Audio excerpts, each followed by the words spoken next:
kulanti wacan oo wanaagsan daawadayaal meel kasta oo aad joogtaan iyo si kastood inoo daawanaysaan kusoo dhawaada Edlaw Sports Channel oo aad ka daawataan wararkii ugu dambeeyay ee ciyaaraha kubadda cagta.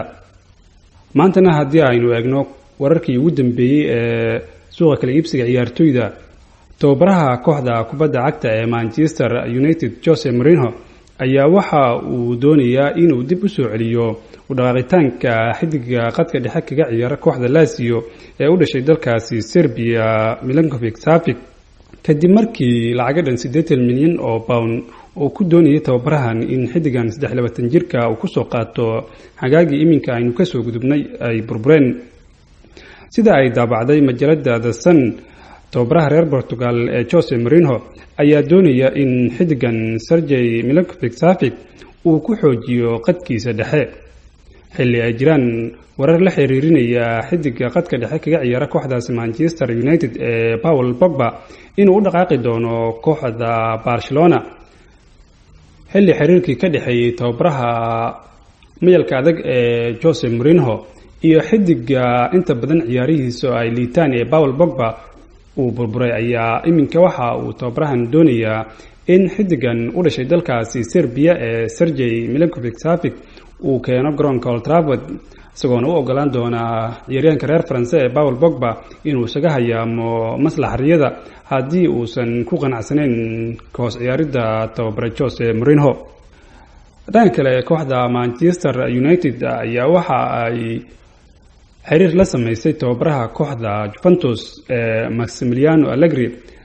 xilli ay jirto in tababaraha iminka xilka tababarnimo ee kooxda Manchester haya ee Jose Mourinho uu cadaadiska ku sii kordhayo xilli ay suurtagal tahay in tababarahan laga ceeriyo xilka macalinimo ee kooxda Red Devils kadib markii qaab ciyaareed aad u liita ay ku bilowdeen xilli ciyaareedkan horyaalka dalkaas Ingiriiska ee Premier League. waxaana iminka maamulka sarsare ee kooxda siyaasiyiinta cascas ay doonayaan in tababaraha u dhashay dalkaas Talyaaniga iminkana majaraha u haya kooxda Bianconeri Juventus ee Massimiliano Allegri ay ka dhigaan macalinkooda xiga haddii ay go'aansadaan in Mourinho uu shaqada isaga tago. Chelsea ayaa waxa ay doonaysaa xidig da'yar oo ka tirsan kooxda Brescia in ay la soo seexato ayadoona xidigan 18 jirka ah ee lagu magacaabo Sandro Tonali ay u dirtay rag soo indheeya si ay qabiiradkiisa wax badan uga ogaato kor inta aysan la soo seexanin. ciyaaraanka reer Spain Cesc Fabregas kana tirsan kooxda Blues Chelsea ayaa waxa uu target u yahay kooxda reer Spain ee Atletico Madrid kadib markii ciyaaryahankan xilciyaareedkan uu yaraaday booskiisa koowaad ee safashada kooxda Chelsea xilli tababaraha kooxdaasi ee Mauricio Sarri uu ka doorbido xidigaha kale ee qadka dhexe ka ciyaara. xidiga qadka dhexe kaga ciyaara xulka qaranka dalkaasi Wales Aaron Ramsey ayaa waxaa la sheegay in aysan ahayn ama aysan u ogolaanin kooxda Arsenal inay fasaxdo bisha January xilli ciyaaryahankan qandaraaskiisa uu ka dhiman yahay wax ka yar hal sano. waa uu sida uu ka dhawaajiyay weeryahankii hore ee kooxda Gunners Alan Smith. 27 jirkan ayaana go'aansaday in uu iskaga dhaqaaqo kooxda ku ciyaarta garoonka Emirates Stadium kadib markii ay isku fahmi waayeen qandaraas kordhin xidigan uu doonayay. ciyaaryahankan ayaana waxa uu rabaa in lacagaha iminka kooxdaas ka qaato in ka badan in la siiyo, halka kooxda Arsenalna arrintaasi ay ka biididay.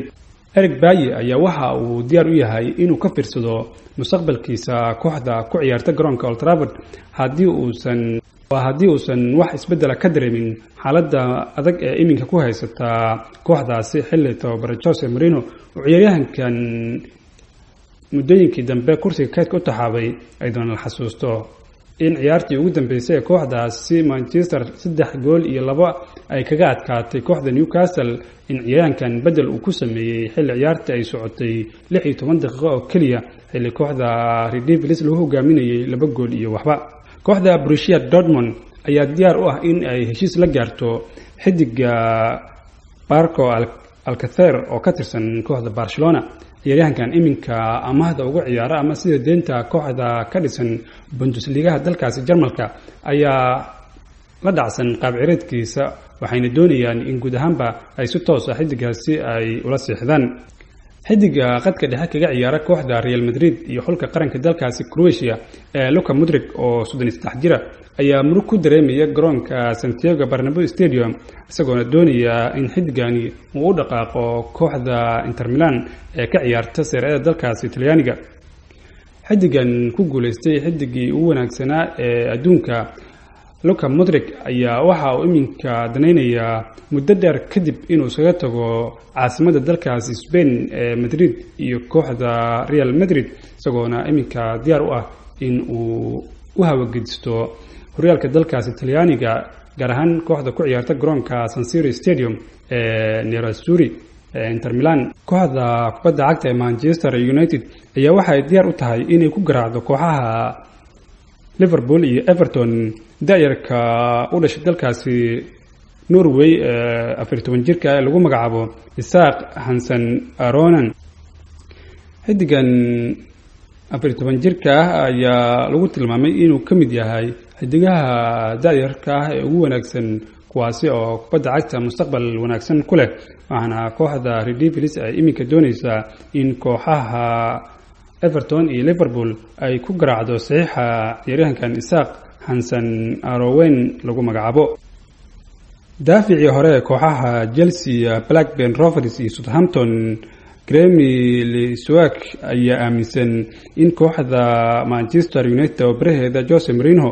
uu macquul ay tahay inuu baaqi ku sii ahaado garoonka Old Trafford inta ka dhiman xilli ciyaareedkan, waxaana tababare Jose Mourinho toddobaadkii hore war soo baxay uu sheegayay in tababarahani uu qarka u saaran yahay in laga celiyo garoonka Old Trafford. xidigii hore ee kooxda Arsenal iyo xulka qaranka dalkaasi Faransa Thierry Henry ayaa loo magacaabay tababaraha cusub ee kooxda Monaco kadib markii kooxdaasi ay iska cerisay tababarahoodii hore ee Jardin xilli kooxdaasi ay ku jirto booska 18aad ee horyaalka dalkaasi Faransiiska ee Ligue 1.